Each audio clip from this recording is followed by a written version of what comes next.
Hey friends, it's the Mrs. Wolfie from our Half Acre Homestead.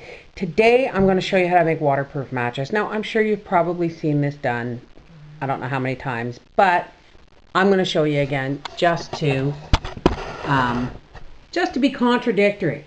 Now what I have here is I have a little candle wax melt set up here that I use for several things, and in here I have a little bit of beeswax.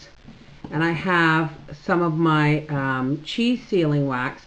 I like the cheese sealing wax because it is a little bit softer, and you want a nice combination of, you want something that your match is going to be able to work through when you strike it. You don't want to use paraffin. Paraffin doesn't work as well. It's hard, it's brittle. This stuff is softer and it will take a beating more if you're out and about. Alright, so when this melts, we'll be back. Well, no, wait a second. I want to show you something else. Y'all know what these are. These are matches that we keep around for emergency sakes or whatever, you know, bedside table drawers or whatever. Now, if these get wet, you would think they were garbage, right? But I learned a long time ago that, now look, this is water. We're going to stir this in there. I'm going to shake it off. Now, I learned years ago when I was a smoker that your hair has oil in it.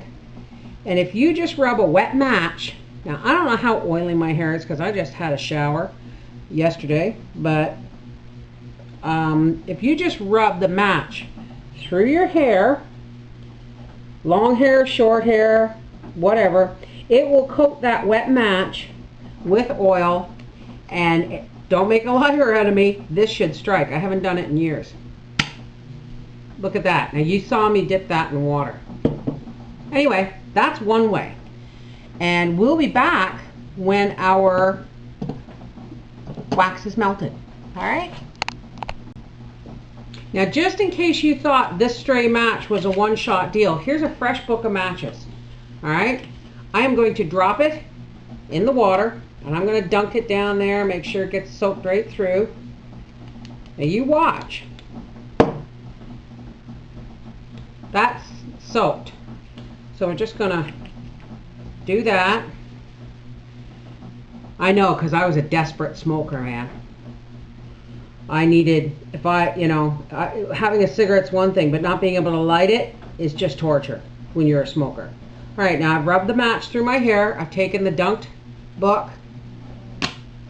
Look at that. I learned that, I don't know how many years ago. Isn't that cool? Isn't that cool? Alright. Sorry, I like sulfur.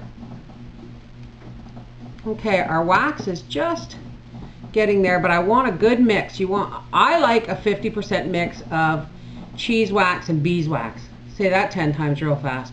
Now you could use, I suppose, paraffin, but paraffin's brittle.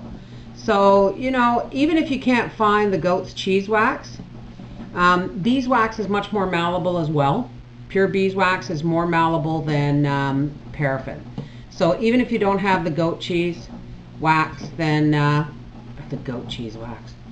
Even if you don't have the cheese wax, beeswax will do. But I like the combination. All right, we'll be back when this is melted. Alrighty.